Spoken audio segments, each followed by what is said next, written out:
Live from New York, this is the Harvey Hour. My name is Stephen Harvey, and as always, I'm joined alongside my dad, Stephen Harvey. How are you doing tonight on this Monday? Gloomy Monday, but how are you doing today? Gloomy? Why is it gloomy? I don't know. It's dark out. Well, now it is, but it was a nice day today. Yeah, it was all right. I mean, Saturday was the really nice day. Yeah, it was beautiful. beautiful. Beautiful, sunny. No, it's not Saturday, Sunday. Saturday. Oh, rain. that's the thing. They screwed up. I don't do much, so my entire days are screwed up. But let's get into our first topic because we do have breaking news today. Lamar Jackson posted on his Twitter, and we'll bring up the tweet right now, that he had requested a trade from the Baltimore Ravens back on March 2nd. And this is an interesting post, and the timing is very interesting because this was about 3 or 4 minutes after the owners' meeting that happened today. And John Harbaugh was asked about it. We have that clip, but I just want to read the most important part of this tweet where it goes, "In regards to my future plans, as of March 2nd, I have requested a trade from the Ravens organization for which the Ravens had not been interested in meeting my value. Any and everyone that has met me or been around me know I love the game of football, and my dream is to help a team win the Super Bowl." And John Harbaugh was asked about this, and this is what he had to say. I haven't seen the tweet. It's an ongoing process. I'm following it very closely. Looking forward to a resolution. I'm excited.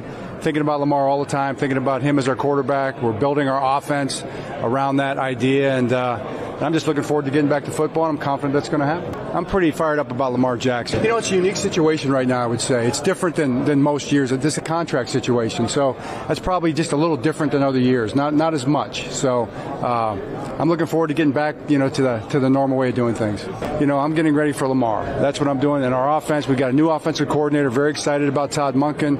We're in the lab right now, building the offense and putting it together with the terminology and the plays and things like that. And that's what you focus on as a coach. So, now we have confirmation Lamar wants out. We heard some rumors, heard through the grapevine that Lamar wanted to move on from the Baltimore Ravens, and he came out today to officially announce that he requested a trade about 3 weeks ago. So I want to know, what do you think is the next step for both Lamar and the Ravens going forward after this new development? Yeah, well, I would say John Harbaugh was in total damage control there in his commentary, right? He never mentioned anything about Lamar requesting the trade, and he's known about it for 3 weeks, right? So he never said a word about that. He just said we're planning to have Lamar on our team. That's the way we're headed. Right. Now, the fact that Lamar has asked for a trade, I think that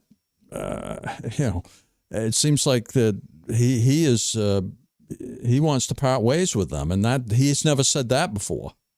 This is the first time he's said that. That's not good for the Ravens. I think that's a problem for them big time. And whether they can repair the damage that's been done here, I I guess only money will be the answer, right? Yeah, that's really what he's going for is the monetary value, how much guaranteed money. And there was a report that Lamar and the Ravens were about $100 million off of guaranteed money. Generally, that's when you're talking about massive numbers, like maybe in the billions of dollars when you're doing a deal like that where you're billions. Like I'm talking about a deal where you're hundreds of $1 million off, not in like, I don't know, a $200 million contract where you're $100 million off. That's 50%. It's a crazy amount. Huge. And, I get, it seems like Lamar, this is where he needs an agent really big time. He's not controlling the communications very well because he's sending mixed messages. He's been out there saying, I don't really need a guarantee, right? So what did that mean? How can he be hundreds of millions apart or $100 million apart with the Ravens if he's not looking for a guarantee anymore? Right. I don't get it. I don't understand it. It's very interesting when Lamar does this, but I think we have to take a look at this. A little bit of hunting. So Lamar in his career, first of all, since the MVP season, he has dipped down since that MVP year, which was over 3 years ago now, and he has declined a little bit and declined a little bit and declined a little bit, and the last 36 games, he's missed a third of them. So we have to put that into account. And also, in the playoffs, he's 1-3. The Ravens have won with Trent Dilfer, who went 4-0 in his only playoff run with the Ravens. And since the turn of the millennia, the Ravens are, I believe, 14-5 in the playoffs since then, with 2 Super Bowls. And that's with Joe Flacco and with Trent Dilfer leading the offense. So I think the Ravens, and I've said this a couple times now, I think the Ravens are confident that they've won before Lamar, they've won with Lamar, and I think they can win without Lamar moving forward. Yeah, but that's not what John Harbaugh is saying. He seemed even a little quite nervous about it. He was in full damage control. Sounds to me like they want Lamar back big time. Well, of course, who but wouldn't they aren't want willing Lamar? to pay for it. They aren't willing to meet his financial demands. And I don't know why Lamar said, I'm not looking for a full guarantee. Why did he say that? It doesn't make sense in the way he's dealing with the Ravens now. I don't understand it. It's something to think about, but I think John Harbaugh is taking this kind of at a lackadaisical approach. Oh, Lamar's on our team. It's okay. We're all good. Meanwhile, Lamar is clawing to get out of there. He's creating a disruption, and I think this is gonna end very, very poorly. Lamar, this doesn't seem like it's a business type of a move now. Lamar is taking this personally. It seems that way. He feels like he got spited by the Ravens. He's letting emotion get in the way of good business common sense. And that's where he benefit from having an agent. Right, because once again, he has to hear directly why the Ravens think he's not worth the amount that he's thinking it is. Yeah. And now we should follow up on last time's show where we weren't sure about what his contract status meant in terms of the franchise the non-exclusive franchise tag. Can you go through that for me? Sure. So last show, for those who don't know, where we were wondering towards the end of our Lamar take, where we basically said if he doesn't sign the franchise tag, what happens when the season starts? Is he a free agent or whatnot? I did some digging today, and it's just so happens that if Lamar does not sign the franchise tag by July 15th, I believe from that day on, if he sits out or whatnot, he's not making a single dime. He's not going to make any money whether he plays or not. If he, let's say, and he's not a free agent. He's not. He can't just go negotiate or whatever.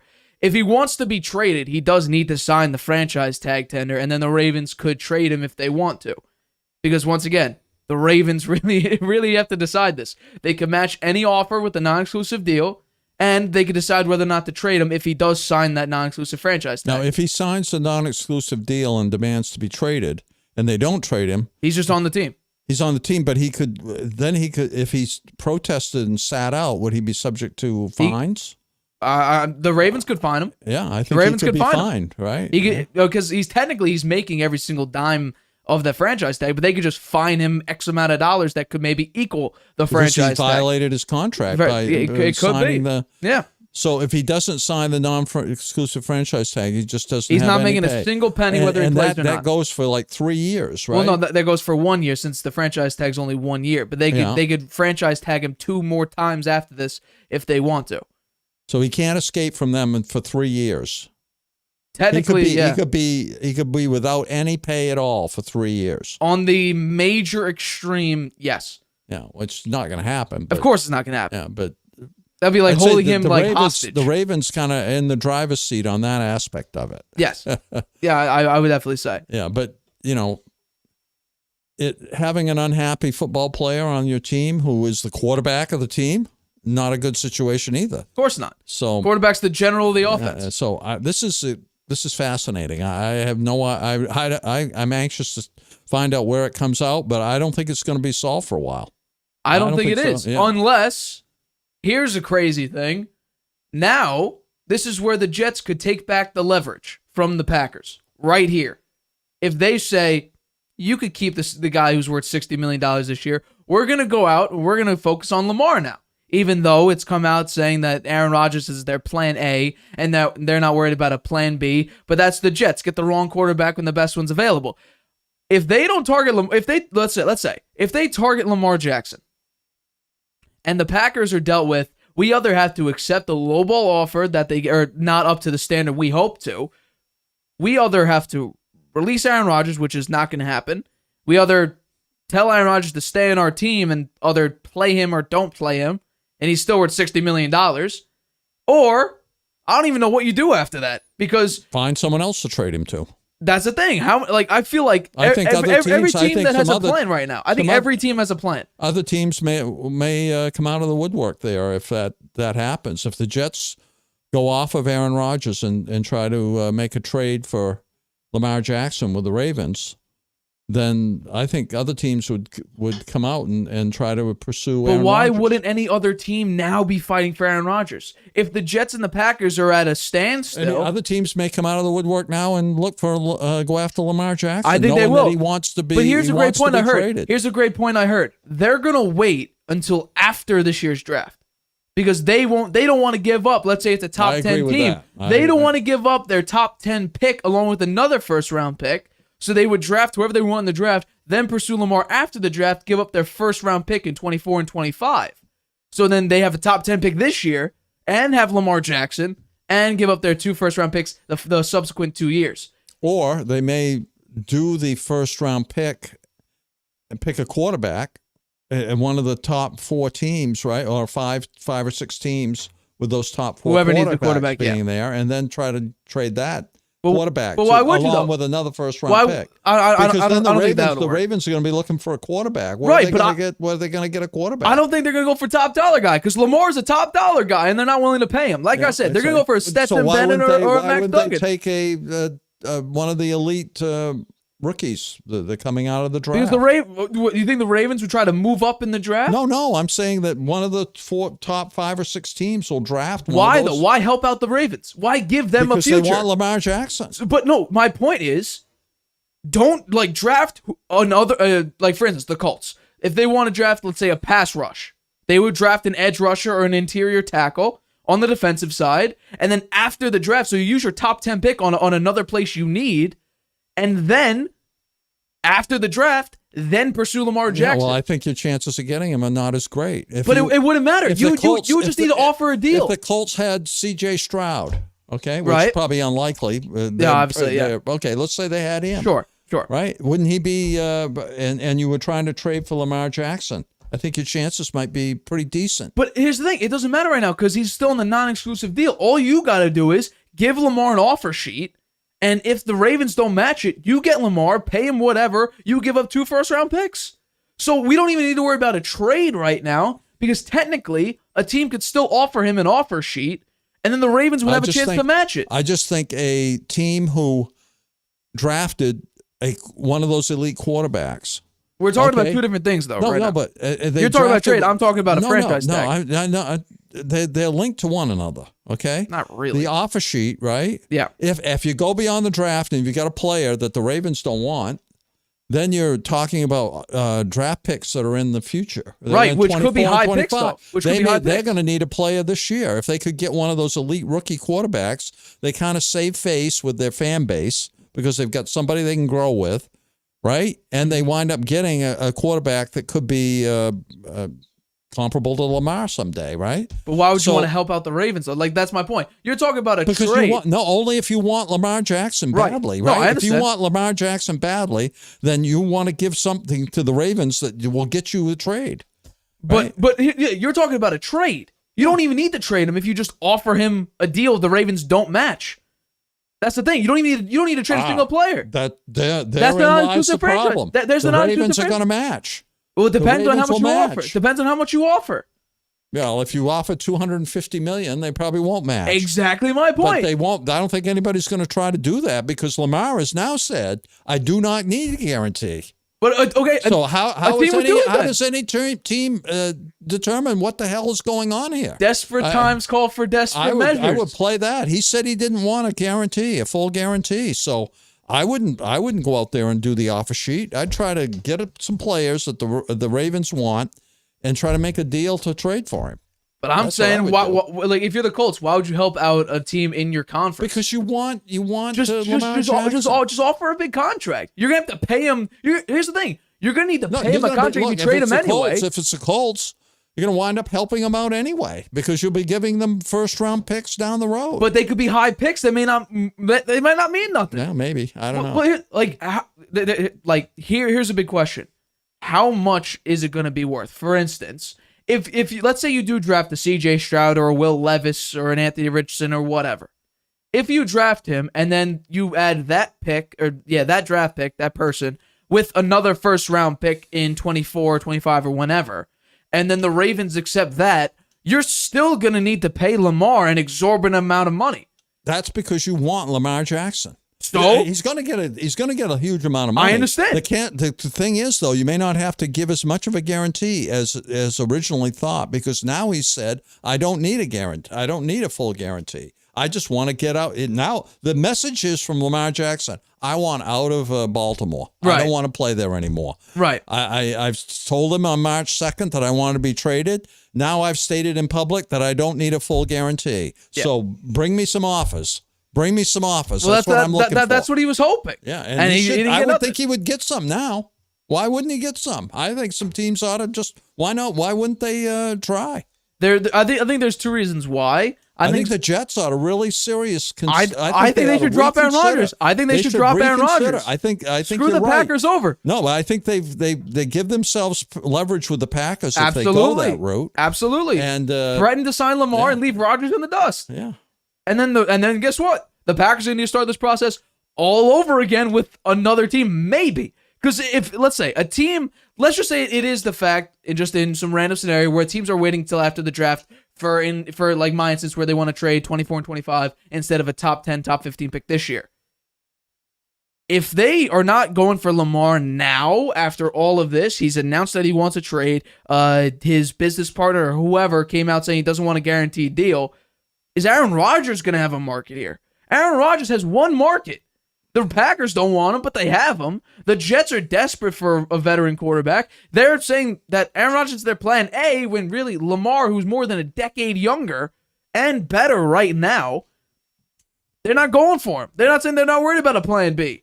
If the Jets threaten to drop the Aaron Rodgers trade and focus on Lamar Jackson, the Packers going to be in limbo for the foreseeable future. Who knows what's going to happen in that? Here's the thing.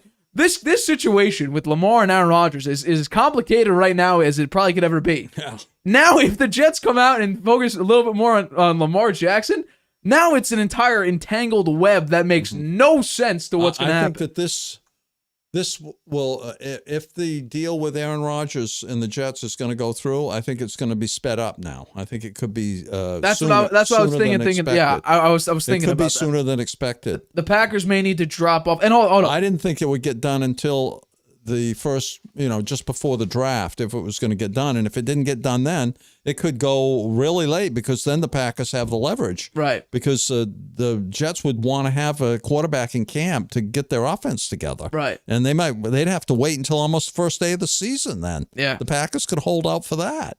So that would give the Packers a leverage. If I were the Jets, I'd be making noise about going after Lamar. I would as well. The last point about this I want to make is Lamar said in his tweet that the Ravens have not been interested in meeting my value. This is where I think Lamar needs to mature up a little bit.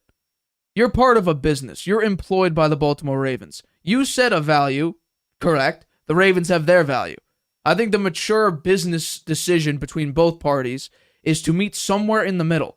Don't stand stubborn at your $250 whatever $million deal you were originally wanting. And I understand you to be upset if you had 3 years, $133 million, but there's some middle ground. And for what I could tell, you don't want to stand down from your offer. Otherwise, I think the Ravens may be a little bit more lenient to get this offer working. And there's a report that's saying Lamar was talking to the Ravens as earlier this week. Or I guess last week, technically. Today's Monday.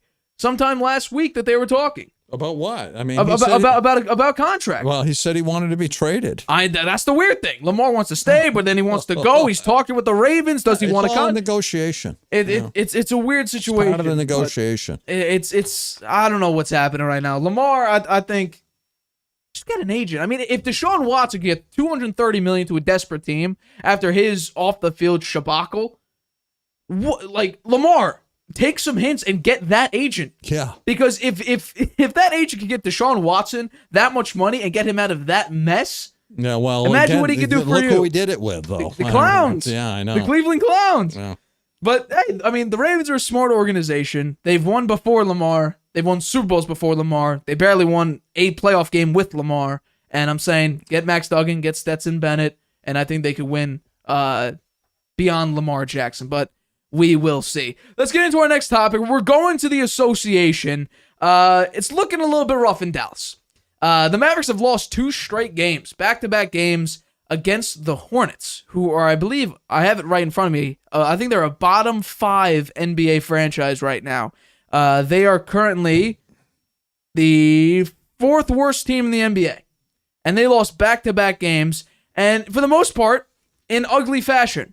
Kyrie shot horribly, 5 of 15 in the second game, and 6 of 16 in the first game, 1 of 8 from 3, and 2 of 6 from 3.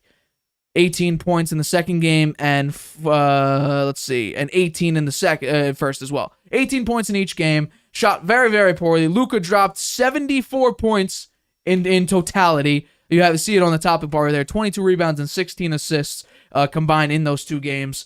And after the first game, they got booed out of their own arena because of how badly they were playing. Yeah. And Luka Doncic was asked, is he happy? Is everything okay? And he says he's not happy playing basketball right now. It's bad. And he's like, what is it to? What do you need to do to liven your spirit? It's just to win games. It's that simple.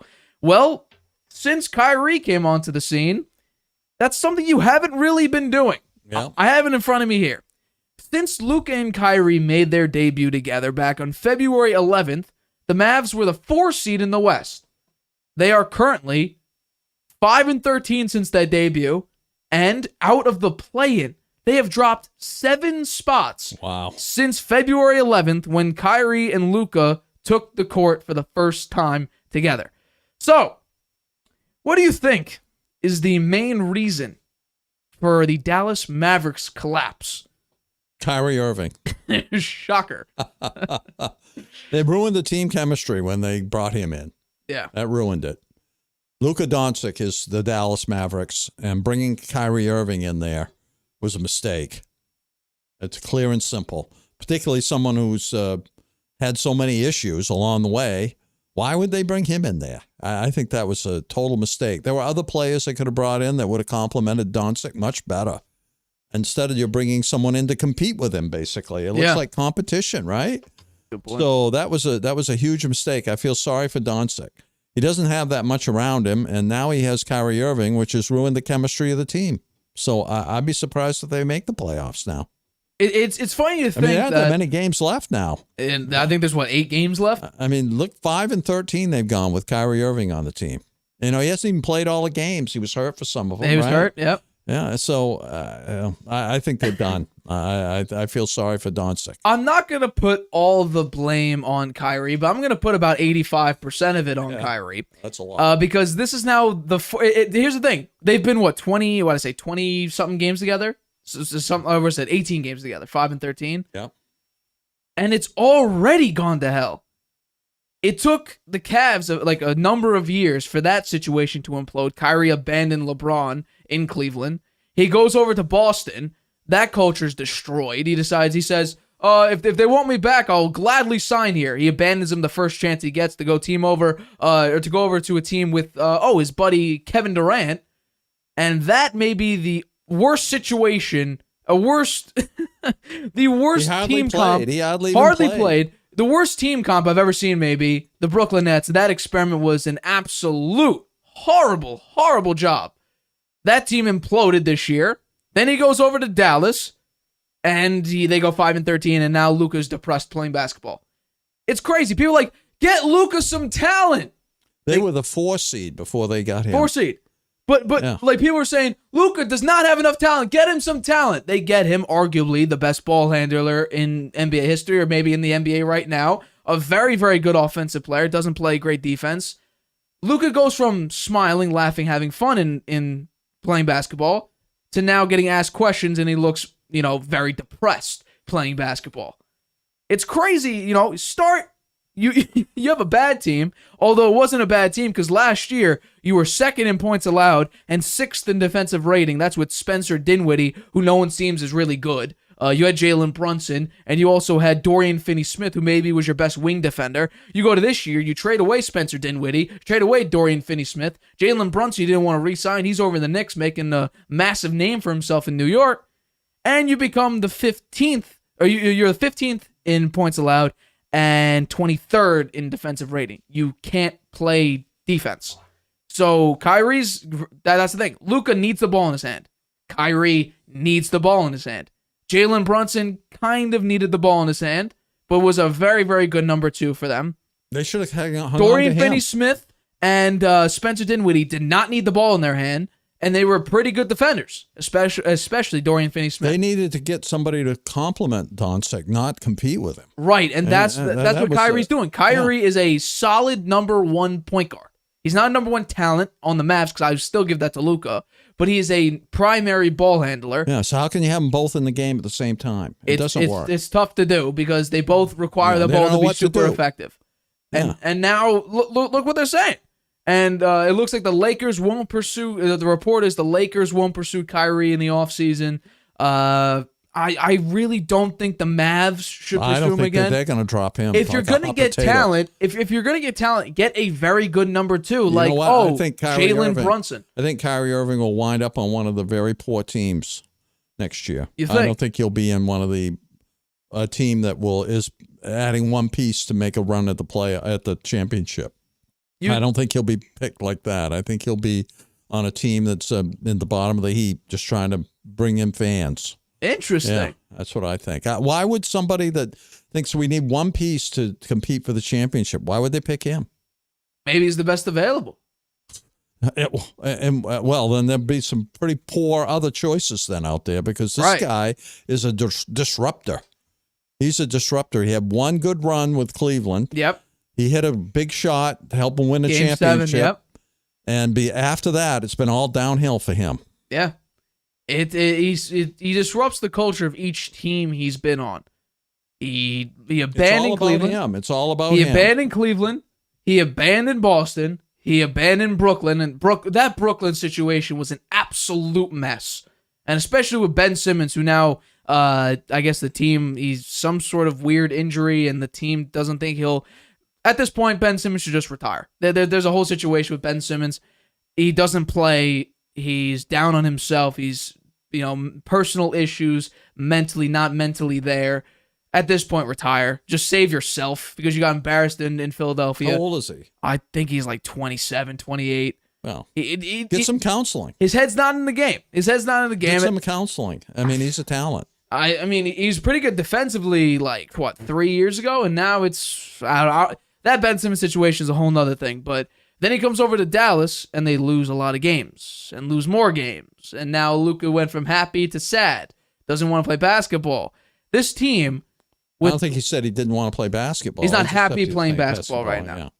This team, without a lot of talent, get Luka number 2, get Luka another talent, They made, I believe, the Western Conference Finals last year. Yeah. They beat the 60-win Phoenix Suns, I believe. Oh, no, I think that might have been New Orleans. I have it right here. Nope. Yeah, they beat them in 7 games. They beat the 60-win Phoenix Suns. And then they lose in 5 to Golden State, but Golden State ended up winning the finals. So this team, without a lot of talent, made it to the Western Conference Finals. Yeah. They should have hung on to Jalen Brunson. That's probably one of the biggest mistakes in recent memory is letting go of Jalen Brunson. I mean, they had a chemistry there, right? They got to the conference final. Yeah, and I think Jalen Brunson, while he's I would call him a great number 1 for New York. I think is a great number 2 in Dallas. He's a great complementary player to Doncic, whereas Kyrie Irving is not that kind of player. They made a huge mistake. It's a rough sight to see. I would definitely say that. I mean, and they probably could have picked up somebody in the at the draft deadline trade deadline to complement Doncic, and they blew it. They had visions of Kyrie Irving, being taking that shot in the championship game in Game 7 that helped Cleveland win it all. 2016? That was a long time ago. Very long time ago. It's a long time ago now. So, I don't know. I'd say Dallas, they should focus on keeping Doncic happy, right? Because if they lose him, if he gets I don't think I'll lose Luka, but if he's disaffected, that's a real problem for them. They should just say to him, look, Kyrie Irving's only here for 9 more games, and he's out of here. Because it doesn't look like they're going to make the playoffs. Right now, they're out of the playoffs. Yeah. Out of the play-in, which is even worse, I think. Yeah. But this Kyrie situation. And losing to the Hornets twice. That's demoralizing. That's got to be demoralizing. Your own fans booed you. They're one of the worst teams in the league. They're the 4th worst team in the NBA. And you lost in pretty convincing fashion in each of those games. So it's a weird situation. It'll be funny how it plays out, whether or not they make the playoffs and then in the offseason. But coming up, we react to UConn's destruction of Gonzaga in the NCAA tournament, and we make our very early standings predictions for this MLB season because opening day is later this week. We discuss that right after this. Introducing video podcasts on Spotify. Transform your storytelling into a show everyone can watch or listen to. Easily upload your video through Anchor, Spotify's free podcast creation tool. So whether you're showing off a new recipe, interviewing an exclusive guest, or uncovering the next mystery, you can now reach a whole new audience with Spotify. Podcasting just became more than audio. Create with Anchor, watch on Spotify. You have a lot to say. Maybe you've thought, I should start a podcast. Meet Anchor, the easiest way to make a podcast ever. It's a powerful mobile app and web tool that lets you record a podcast anywhere and distribute it everywhere. It's great whether you're a seasoned pro or just starting out. And it's 100% free. You can record your show straight into Anchor on your phone, iPad, or the web, using any mic you want. Record alone or with friends or co-hosts anywhere in the world. You can add background music and transitions, and your listeners can send you voice messages that you can incorporate right into your next episode. If you want to produce your show using another app, you can upload your own audio directly from web or mobile and still take advantage of Anchor's totally free podcast hosting. Once your podcast is ready to publish, Anchor can automatically distribute it to every major podcast platform. That includes Apple Podcasts, Google Podcasts, and Spotify, so your listeners can hear your show wherever they want. And on the web, you can see detailed analytics about how people are listening. Plus, you'll get a great-looking profile page where anyone can listen to your podcast or subscribe to it. And if you want to ask your audience to support your work, Anchor makes it easy to collect monthly payments from the people who love your podcast and want to see it grow.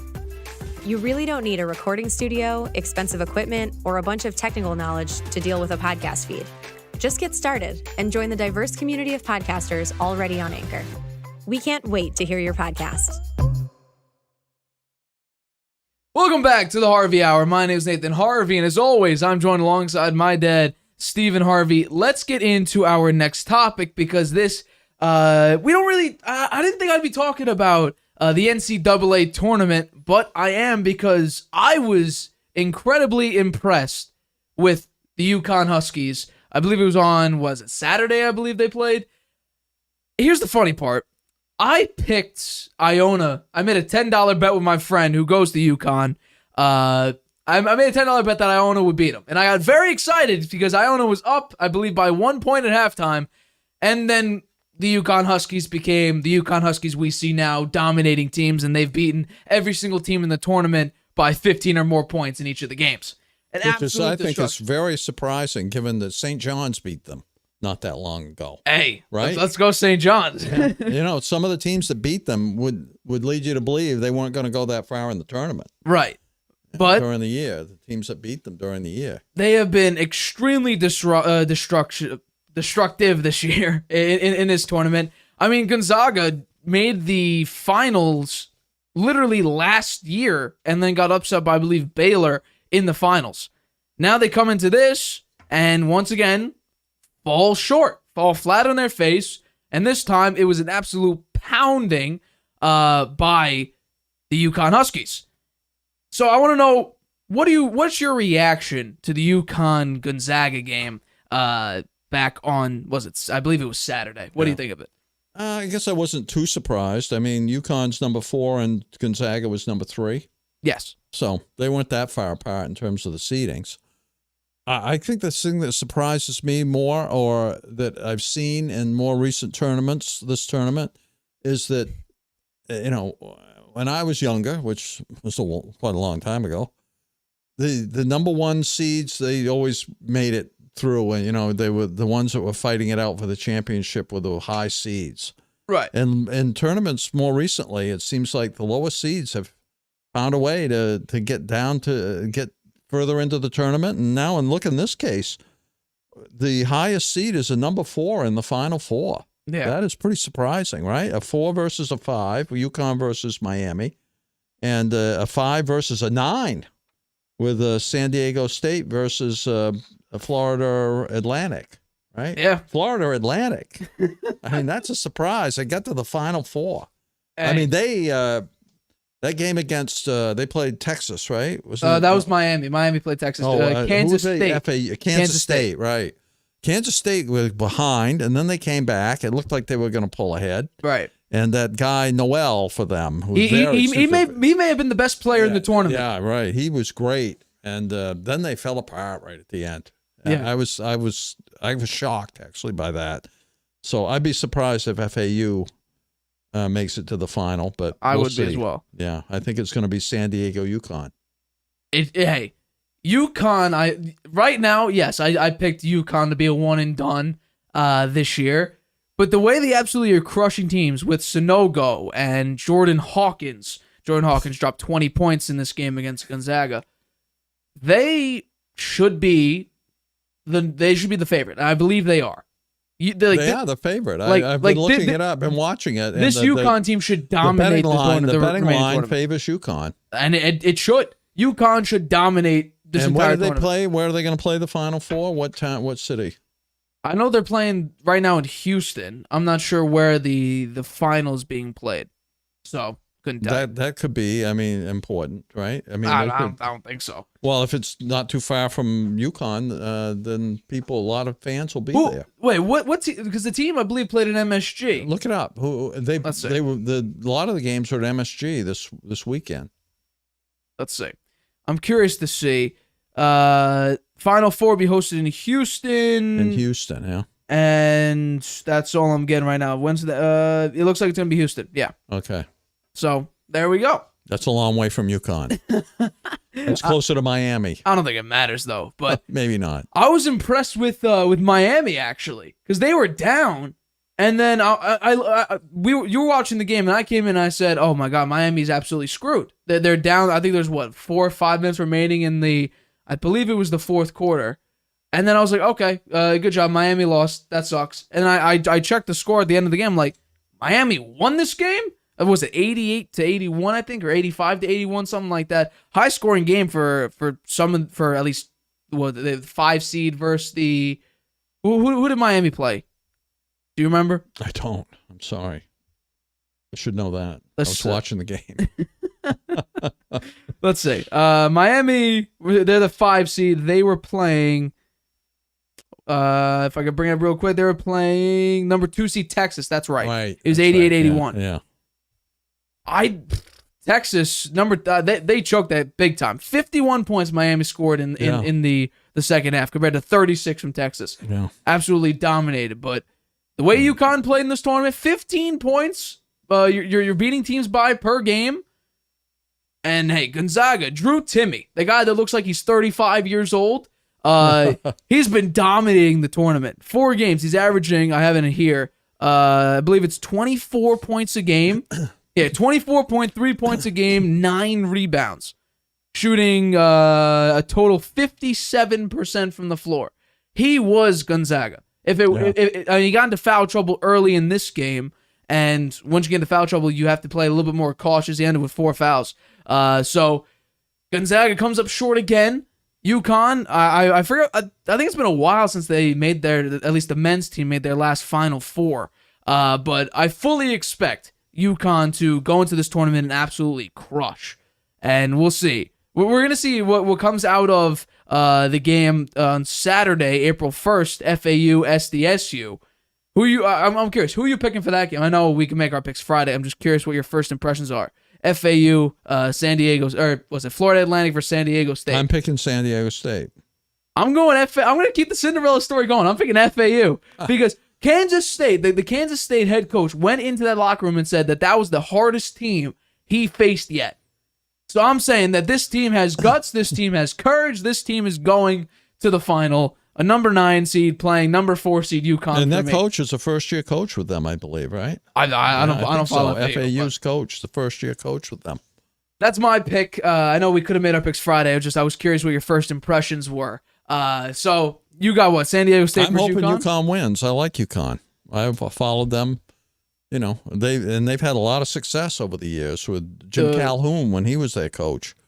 He took them to the championship number of times. So, and they've had some great players that went through UConn too. Yeah. So, I hope they win. I'm counting on them. I'm hoping for that. They're St. John's rivals, so I expect them to win, but I hope they don't win. Yeah. Well, I already lost $10 on this because I thought Iona would beat them. Hey, Iona was up at half, and then Iona choked. Iona wasn't going to beat UConn. Hey, I had hope. Iona plays in the league that Iona plays in compared to the talent that UConn plays against. It's the Big East. Totally different. I mean, I agree with that. Different. The MAC is compared to the Big small. East. Compared to the Big East, give me a break. It's not gonna. I didn't think that Iona was gonna. They were the 16th seed. No. It was since UConn's the 4 seed. What would they be? I don't know. With the 8 seed, something like that. That's pretty high for someone coming out of the MAC. Yeah. Hey, they won the MAC tournament. So what do you expect? They usually win it. Actually, Iona. Yeah. Damn. I fully expect UConn to win. I hope I pick FAU to move on. So I'm saying Cinderella story all the way, but I fully expect UConn to dominate. I say in the first game, and then you expect them to beat FAU in both. Yeah. But I hope FAU upsets them. Yeah, first FAU has to beat San Diego State first. So I feel like first of all, this is one of the worst Final Fours in recent memory. No big school. I mean, UConn's a pretty big school. UConn's a big school. But no massive school with a massive final like a Kentucky or a Duke or a Kansas. No major powerhouse is in this Final Four. Yeah. Well, all 4 first seeds, gonzo. Hey, supposedly the best player who's like a projected very high pick in the NBA draft, Brandon Miller, who had off the court issues, he averaged like 9 points. Not even a 3rd seed made it to the finals. Yeah. The Final Four. It's bad. It's pretty bad. It's pretty interesting. In a way, I think it's good. I think it's good because it smaller schools getting the recognition. Smaller schools are getting recognition, and it shows that the programs are really good. That they're in terms of talent, it's spread around some, and the coaching is really good for some of these teams. So I think it's a good thing that you go into a game, and no matter what your seed is, it could be competitive, and who knows, and it's uncertain who's going to win. Yeah, well, St. John's got Rick Pitino now. I hope we actually do some damage with him. That will be interesting with him as their coach, yeah. St. John's gets no high prospects, so I highly doubt. Rick Pitino is getting up there in age. I don't know how old he is now, but... he did pretty well. I believe he was the coach of Iona. I'm pretty sure. No. I'm pretty sure. What school was he coaching for previously then? Let's see. I hope I can get this quickly. Iona Gales men's basketball team. He was Iona's coach. This most recent yeah. year. So he got him. Since He got 2020. them. He got them up there. He got him in the tournament. He got them in the tournament at a higher seed than normal. Most of the MAC teams usually come in as the lowest seed. And led UConn at half. Yeah. And then they lost. Oh, well. Well, now he's coming to St. John's. That's their school. So 6-year deal. 6-year deal. Wow. So he'll be there long after me. So let's get into our next topic. We got no signal on the camera. What's happening? Yeah, that's not good. We're gonna take a 30-second break while we deal with the technical issues. Introducing video podcasts on Spotify Transform your storytelling into a show everyone can watch. or listen to. Easily upload your video through Anchor, Spotify's free podcast creation tool. So whether you're showing off a new recipe Interviewing an exclusive guest, or uncovering the next mystery, you can now reach a whole new audience with Spotify. podcasting just became more than audio. Create with Anchor, watch on Spotify. You have a lot to say. Maybe you've thought, I should start a podcast. Meet Anchor, the easiest way to make a podcast ever. It's a powerful mobile app and web tool that lets you record a podcast anywhere and distribute it everywhere. It's great whether you're a seasoned pro or just starting out. And it's 100% free. You can record your show straight into Anchor on your phone, iPad, or the web, using any mic you want. Record alone or with friends or co-hosts. All right, we're back. Sorry for that technical difficulty. My fault. Let's get into our last topic. We are talking about our very, very early MLB standings predictions. I believe opening day is Thursday, March 30th, if I'm not mistaken. And so I came up with the idea, why not we do our standings for how each division is gonna play out. How everything will come into fruition. I will start with our first of the standings predictions. My not number one seed, but the AL East, who's going to lead the division, I'm taking the New York Yankees. They have a 13-year championship drought, and it's the longest in their franchise, one of the longest in their franchise. Fans are very, very frustrated with Cashman, I believe, got re-signed. They still got their manager still there. Boone. Yeah, Boone, Aaron Boone. People don't like him. Aaron Judge is one of the highest paid players in the league now. Just hit 62 home runs. You got Carlos Rodon as one of your pitchers. You still got Garrett Cole. You brought back Rizzo. You got a lot of great prospects. So this team is going to be dynamic. It's going to be dominant. I will take the Yankees to win the AL East. And the AL Central, who's leading the AL Central? I'll take the Minnesota Twins. Been a while since this team was a dominant team, but injuries have plagued them the past couple seasons, and that's why they haven't been as good. They've missed the playoffs each of the past 2 seasons. The lineup is pretty stacked with Carlos Correa, Byron Buxton, Max Kepler, and Jorge Polanco. Pretty good prospects there. Pretty good players. They have high-end starting pitchers when they're healthy, but that's the problem with the Twins. Are they ever going to be healthy? They have very, very good talent. Each lineup they make, and their bullpen is pretty damn good, if I do say so myself. And let's go with the AL West. I'm pretty sure that a lot of people are not expecting this team because maybe they are too trusting in one pitcher that may have left. But I think with this manager who just won his first World Series, I think this team will go back-to-back to however many times they won the AL West, and that is the Houston Astros. They're the reigning World Series champions. They've won they've gone to 6 consecutive ALCSs. Jose Altuve is out for the foreseeable future, but I still think Dusty Baker, a great manager in the league right now, can pull this team together. They also lost Verlander, who just won the Cy Young.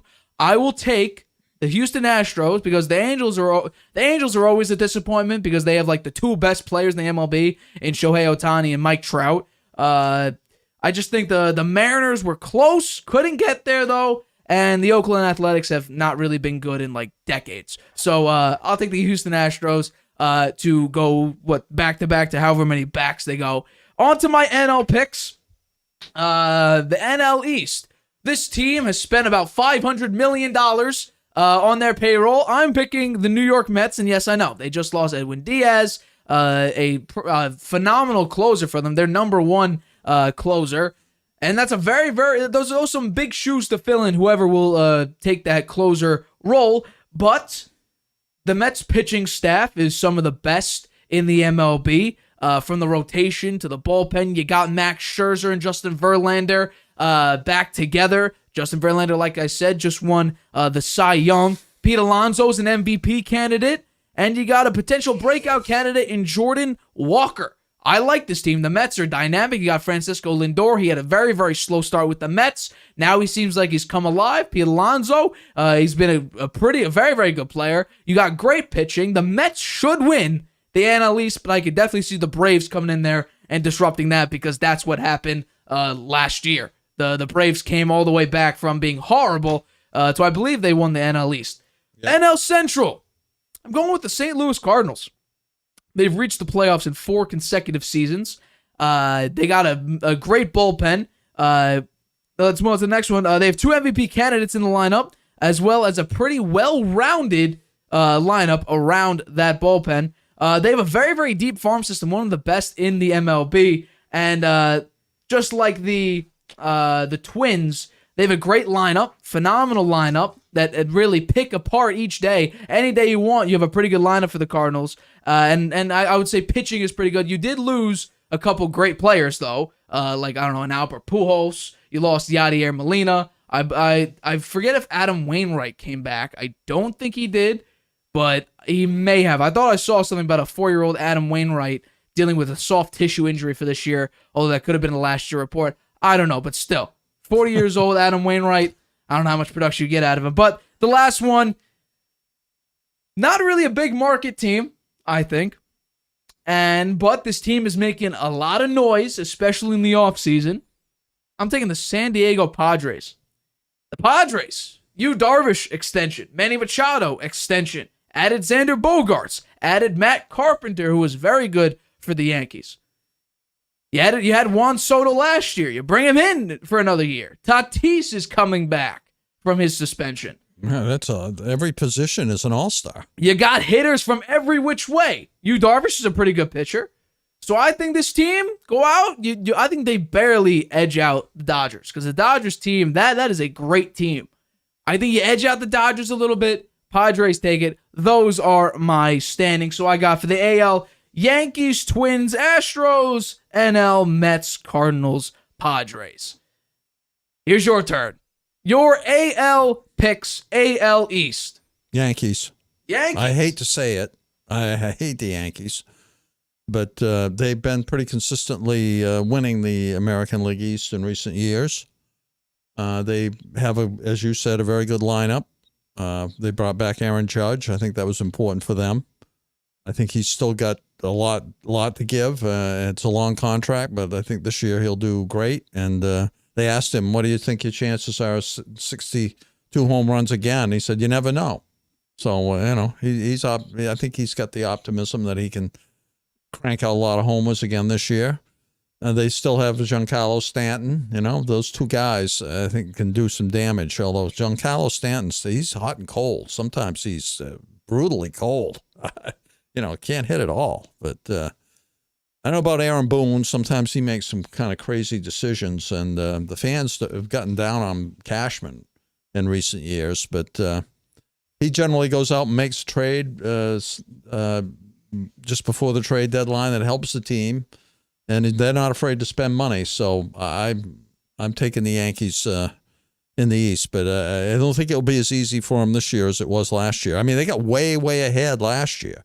And then they lost ground, but they still wound up winning it. So I think this year, I don't think they'll get out to such a big lead, but I do think they will win it. I still think no matter what happens, the Yankees will be disappointments once again in the playoffs. But that's just my little take. Continue. Okay, the American League Central, I've got the Guardians. Okay, I love their coach, Terry Francona. I think he's the best manager in baseball. Ooh. Really, I think he was the manager of the year last year, and I like their team. It's a team that on offense, you wouldn't say it was overpowering it by any stretch, right? They have Jose Ramirez, who is could be an MVP candidate this year, and he's a clutch player, really a clutch player. They play very good defense, and they have I think they have a very, very good pitching staff. I like Shane Bieber. I think he's really good, and I just think that the way they're managed and the way they played last year when they started out kind of cold, and but they made progress all year long and made it to the playoffs, and then took the Yankees for a pretty hard ride there to almost get to the ALCS.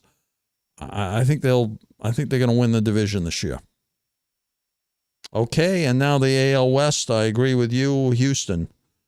I just think they got too much power, and they have the young rookies too. The kids who did very well last year, Pena, right, the shortstop. He amazed. He was the ALCS and World Series MVP. Right. Okay. Yeah. And he went to my alma mater, the University of Maine. Can you believe that? He went to the University of Maine, and he was the ALCS and MVP of both the ALCS and the World Series. You don't really expect a guy at the university. No disrespect to your alma mater, but I you don't don't really think they've expect the ever had University any of other Maine to do players. that. They've only had a few other players that even made it to the majors. And this guy is unbelievable. Yeah. He's a world beater. I also want to add, So- they added, who was the guy from the White Sox? Jose Abreu they Yeah, added. they've got him. He's an insane power hitter. Yeah, he's a good power hitter. So, I like the Astros. I don't like the Astros very well as a team. I don't like the Yankees either. The only one I really like is the Guardians. they're Red Sox rivals. Being that's a why. Red Sox fan, I'm kind of hoping they might sneak into to a wild card spot, but Yeah, okay. I don't know. It's probably a stretch. They don't look like they've got a ton this year. We'll have to see. All right. A lot of those older guys are going to have to overperform. 1-year deals to 35, 36-year-olds. Bad idea for the Red Yeah. Sox. National League picks. Your NL East pick goes to The Mets. And again, I think Edwin Diaz getting hurt, that's typical Mets on bad luck. But at least they did make the playoffs last year. And this year, I think they'll be right up there. And but I do think it'll be very close between them and the Braves. And they were ahead all year long, and the Braves caught them at the end.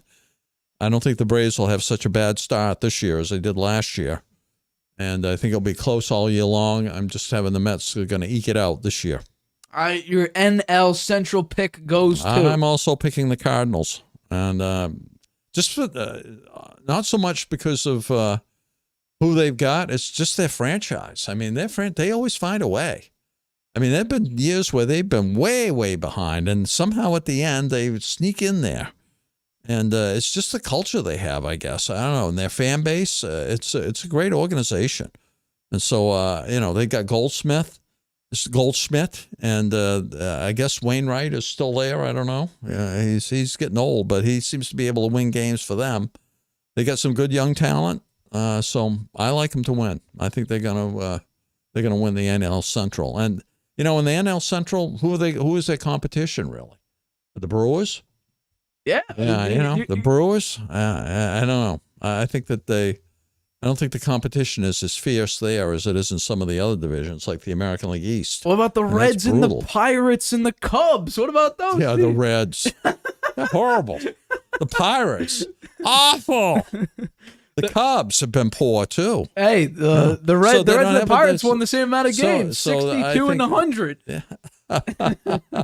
So I think that, they're in a soft division. That helps them a lot. I feel bad for Joey Votto. The Yeah, guy's I know. never going to win anything. They should trade him, give him a chance to play for somebody who is up there and has a chance to win it all. They could probably get some good players for him, too. Nah, I don't know about Do that. a rebuild. Get some prospects, And the Reds, finally, they've done nothing. the Reds are pretty Yeah, bad. I'm going with the Padres too, but I think it's going to be Padres. very close between them and the Dodgers. And I'm not sure. We'll see how Juan Soto works out with the Padres. I mean, he didn't really have that great a year last year. No, he And didn't. He underperformed big time. And, even after he got over to San Diego, he didn't do too much. He didn't hit many home runs. So whether he's really a superstar and he's going to lead him to the promised land or not remains to be seen. Yeah. So that does wrap it up. You got, what was it? You got the Yankees. Oh, we aren't going to go further? No, I don't have playoffs and stuff like that picked out. Oh, you don't? Too complicated for me. Brackets won't work out, but You don't want to pick the World Series winner yet? I mean, I don't have a graphic, but if you want to talk about it, sure. Yeah. Sure. Let's see. I got the, who do I got here? I got the Yankees, Twins, Astros for the AL, and I got the Mets, Cardinals, Padres. You know what I would hope to see is a New York battle. Yankees, Mets. Subway Series, yeah. I believe what they played in 2000. Was that the... Yeah. And the Yankees just went to town on the Mets. Yeah, 4-2. So I would love, absolutely love, for it to be a New York battle between the Mets and the Yankees, but the chance of that is, I think, pretty unrealistic, even though the Mets should be very, very good this year. And so should the Yankees, so there is a chance of it. I think just out of our division winners, because I don't want to break it down from seeds 7 and 8 and all the whatever it is, just based on these, I would probably go... I would go Mets and Astros. That was my pick last year. Mets and Astros. Mets, Astros. I say Mets win in 7. Yeah. I think the Astros will get there. Okay. And I think it's between the Padres and the Mets, who gets there. Okay. And, maybe the Dodgers, too. I mean, the Dodgers are a great team. Great team. So I think I'm going to agree with you. I think the Astros versus the Mets. Ooh. That was my pick last year, and people called me crazy for it, and they turned out to be right. They got crushed by the Padres, but I don't know. I'd like to see someone beat the Astros. I really don't like the Astros. And they've had so much success. They've had so much success in recent years. I'd like to see them get knocked out of it. They've been right and there you know what? since They 2017. cheated big time in 17. In 17, they were cheaters, and You they say won it all. the Red Sox got punished too. Let's be real. Yeah, that's true. Let's keep it 100. But the Yankees have, I don't know. They played very poorly against the Astros last year. Yeah. And I thought that they would really knock them out because of that. The Yankees lost to them in the ALCS the year that they were cheaters. The Astros were cheaters, and that was a close series. So I thought the Yankees would blow them out, but they didn't. So no, they lost. They got blown out. Basically, the Yankees aren't great in the playoffs. The Yankees got blown out. The Yankees are not great in the playoffs. So I think they need to be this year because Boone. I don't know how much more people will tolerate him not making it to the World Series. Oh yeah, no, I mean, he makes some. I don't dislike him, but he makes some kind of questionable decisions. Yeah, I think he overthinks it sometimes. So we'll see. Trying to win games. To win games. Who's a Padres manager? Bob Melvin? Is that who they have? Couldn't tell you. I'll look it up right now for you. The manager of the Padres this season is Bob Melvin. Yeah, Bob Melvin. Yeah. So he's got a lot of talent there, man. I think if it's not the Mets, I think it would be the Padres, just because the amount of talent they have. They got talent. They unbelievable talent. They spent a lot of money. Lindor. I'm sorry. Tatis. Yeah. Tatis probably the comeback player of the year this year. Ooh, you think? Yeah. Ooh, very interesting. I do. That guy's very talented. Very interesting. Opening day starts up. I don't have who exactly wait for plays. opening day. Let's see. Let's see if I quickly get I like the opening day. I mean, everyone's even on opening day. Let's see. Do I have the game that starts it off? I don't think I do. Because I can't find it. Here we go. Does ESPN show me opening day? Here we go. The first 2 games are Atlanta Braves at Nationals and Giants at Yankees. Giants at Yankees. Yeah. Wow. It could be cold out there in the Yankee Stadium. Maybe you got Logan Webb versus Garrett Cole is the probable pitching matchup. Yeah. It's a huge day for baseball. How about the Red Sox? Who are they playing? They play 2:10. They got Kyle Gibson versus Corey Kluber. That's at 2:10 p.m. They versus the Orioles. Orioles at home. They're playing them at home? At Red Sox. Yeah. Expect a loss because the Red Sox are terrible on opening day in recent years. Tanner Houck, I believe, has pitched 21 innings. He has 22 earned runs and I think 4 home runs, something like that. Great pitch for the Red Sox. Corey Kluber is the starting pitcher because for the Red Sox. Chris Sale can't go. Yeah, well, Chris Sale can't go. that's something we've been hearing for quite some time now. Chris Sale not being He's able at to what, play. like 15 starts in 3 years, something like that. Terrible. It's bad. Terrible. But I do think that is going to wrap it up for us at the Harvey Hour here. My name's Nathan Harvey. I thank you all for watching. Sorry for that technical difficulty. We will be back on Friday to do another episode of the Harvey Hour, 6:30 p.m. Eastern, right I got here one on more YouTube. comment. Yes. I believe Grandpa's probably picking the Yankees to go all the way. Hey. As well We'll he have to should. check with him. We'll have to check The with him. Yankees have had a chance to. The Yankees have so much talent over the past 4 years. They've had a chance to go there every single time, and they lost to the Red Sox back in 2018, and then the Red Sox beat them again. Was it 2020, 2021, in the wild whatever? card game. In the wild card game, Garrett Cole pitched horrible in that game.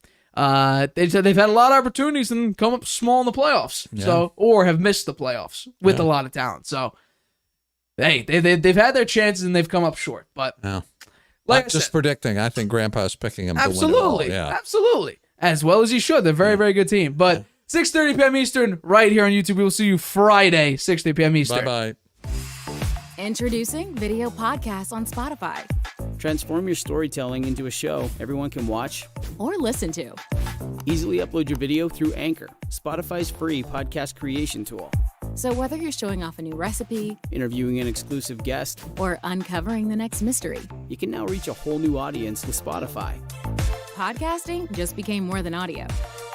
Create with Anchor, watch on Spotify.